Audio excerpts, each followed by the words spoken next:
नाथ में थारो जी थारो, नाथ में थारो जी थारो, चोखो बुरो कुटिल और कामे, जो कुछ हूँ सो थारो, नाथ में थारो जी थारो। जय श्री हरि। पूज्य गुरुदेव के चरणों में बारंबार प्रणाम। एक साधक भाई की जिज्ञासा है कि निरंतर नाम जपना हो तो किस बात को स्मरण रखना चाहिए। क्या बात जो हृदय में धारण करने से नित्य निरंतर नाम का आस्वादन हमारी जिह्वा कर सकती है। आइए परम पूज्य स्वामी राम सुखदास जी की वाणी से आपकी इस जिज्ञासा का समाधान ढूंढने का प्रयास करते हैं। स्वामी जी का एक प्रवचन है, प्राप्त और प्रतीति। ये दो बातें यदि आप और मैं नित्य निरंतर अपने स्मरण में रखें तो प्रभु का स्मरण एक पल को भी हमसे विलग नहीं हो सकता। ऐसा वियोग आपके और मेरे हृदय में प्रभु का हो जाएगा कि राम जी की प्राप्ति सुलभ हो जाएगी। पूज्य स्वामी जी कहते हैं दो वस्तुएं हैं, प्राप्त तो परमात्मा है और प्रतीति संसार की है। प्राप्त और प्रतीत में फर्क है। जो प्राप्त है वह दिखता नहीं और जो प्रतीत हो रहा है वो रहता नहीं। जैसे अपने आप की सत्ता मैं हूं, यह तो प्राप्त है, क्योंकि जागृत स्वप्न सुसुप्ति समाधि मूर्छा इन अवस्थाओं में अपनी सत्ता का कभी भी अभाव नहीं होता, परंतु ये सत्ता दिखती नहीं। इधर शरीर और संसार जो दिखाई दे रहे हैं इसकी प्रतीति हो रही है, परंतु वास्तव में ये है नहीं, क्योंकि ये कुछ भी स्थायी रहने वाला नहीं है। प्राप्त का कभी नाश नहीं होता, वह सदैव है, वह इसको सदा ही प्राप्त है, क्योंकि जो प्राप्त नहीं है उसको है कैसे कहा जाए। जो है वह सदैव ही रहता है, वह सदा ही प्राप्त है, परंतु प्राप्त की प्रतीति नहीं होती। प्राप्त का ज्ञान इदता से नहीं होता। जैसे आँख से संसार दिखता है परंतु आँख देखी नहीं जाती, जिसे दिखाई देता है वह आँख है। ऐसे ही जिसके प्रभाव से संसार प्रतीत होता है, जिसके आधार पर यह संसार टिका हुआ है, जो सबको प्रकाशित करने वाला है, जो प्रकाशक है वही आधार है, तभी सभी प्रकाशित वस्तुएं प्रकाश के अंतर्गत प्रतीत हो रही है। जो प्रकाशक है वह दिखता नहीं। आप में और मुझ में जिज्ञासा होगी कि जो जानने वाला है सबका उसको कैसे जाना चाहे। आंख दिखती है तो आंख को किससे देखा जाए, जबकि आंख से तो सब कुछ दिख रहा है। इस बात की जिज्ञासा कि सबका जानने वाला जानने में आता नहीं, किंतु वह प्राप्त है।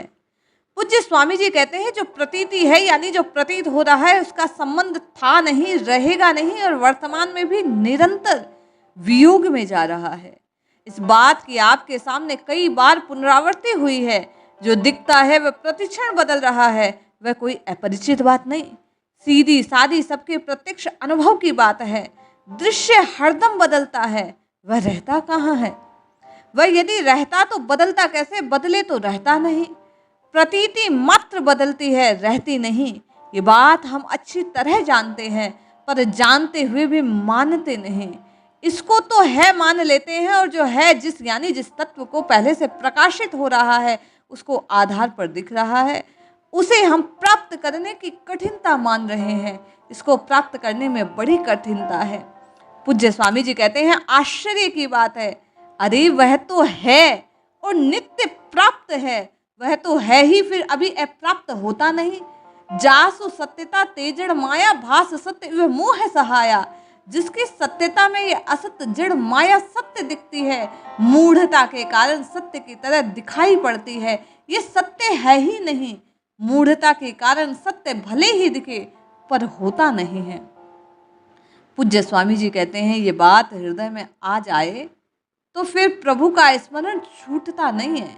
दिखने वाली इंद्रिया, मन, बुद्धि, दिखने वाला संसार सब एक जाति के हैं। इनको जानने वाला जीवात्मा, संसार मात्र को जानने वाला परमात्मा इनका प्रकाशक और संसार मात्र का प्रकाशक है। इन दोनों ही तात्विक एकता है और वह नित्य प्राप्त है।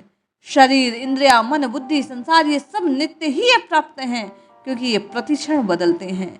ये सब वह रहा है, जो बह रहा है वह टिकेगा कैसे। जो टिक सकता नहीं वह प्रत्यक्ष बात है। बचपन था पर कहाँ गया, पहले वाली परिस्थिति कहाँ गई, अब नहीं है।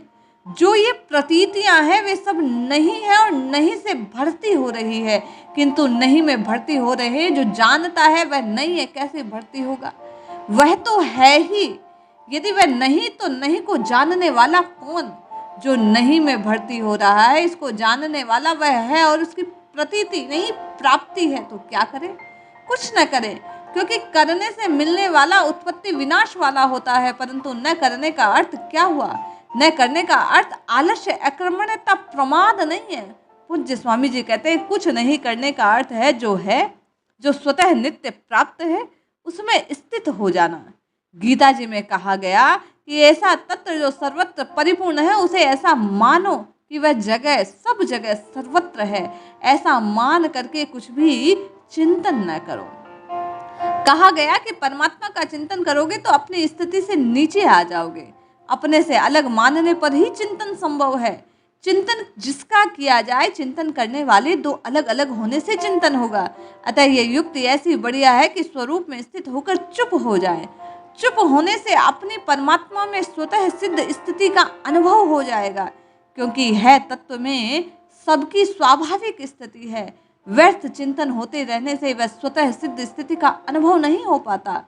इसलिए सभी को, मुझे और आपको, नित्य निरंतर चुप साधन जो स्वामी जी ने कहा उसे करने की आवश्यकता है। एकांत में शांत बैठकर नित्य निरंतर केवल और केवल प्रभु के नाम को मन ही मन आनंदित हो पुकारने की आवश्यकता है। नित्य निरंतर नाम के स्वरूप का ध्यान करने की आवश्यकता है। जब आप और मैं नित्य निरंतर केवल और केवल राम राम राम राम राम राम पुकार कर नित्य निरंतर राम जी का ध्यान करेंगे तो जो एकाकार की स्थिति है, जो ईश्वर अंश जीव अविनाशी है, उस अविनाशी तत्व का प्रकट हमें अनुभव हो जाएगा। मैं और आप ये बात जान जाएंगे, मैं और प्रभु कोई दो नहीं है, मैं और प्रभु एक है। और जानकर मानने मात्र से आपका और मेरा कल्याण हो जाएगा। इसलिए साधु संत महात्माओं के वचन सुनकर उन्हें हृदय में धारण कीजिए। नित्य निरंतर नाम की रटना लगाइए। ये नाम जपना इसलिए आवश्यक है, इस नाम का प्रयोजन मात्र इतना ही है। नाम जपते जपते हम और आप, हमारा और आपका अंतःकरण शुद्ध होगा, और शुद्ध अंतःकरण में वह प्रकाश हमें प्रकट हो जाएगा जो पूर्व में हमारे भीतर ही मौजूद है। उस प्राप्त की प्राप्ति के लिए इसीलिए उपनिषदों में कहा गया कि ईश्वर को प्राप्त करना क्या है? प्राप्तस्य प्राप्ति, जो है उसी को प्राप्त कर लेना। किसी नवीन की प्राप्ति नहीं है परमात्मा को पाना। आप और मैं सतचित आनंद स्वरूप हैं। हमें और आपको अपने स्वरूप का शुद्ध शुद्ध ज्ञान हो जाए। और ज्ञान कब होगा? पूज्य स्वामी जी का भाव है, जिस दिन इस जानी हुई बात को आप और मैं मान लेंगे, मानने मात्र से आपका और मेरा कल्याण हो जाएगा। और मानने के लिए सबसे बड़ा साधन है कि मैं और आप रात दिन राम राम राम राम कृष्ण कृष्ण कृष्ण कृष्ण जपे। जपने से आपके और मेरे भीतर सोया हुआ यह भाव जागृत हो जाएगा कि आप और मैं वही हैं, कोई और नहीं। इसलिए जपिए जपिए जपिए नित्य निरंतर केवल और केवल राम जी के नाम को जपिए, कल्याण अवश्य होगा। जय श्री हरि।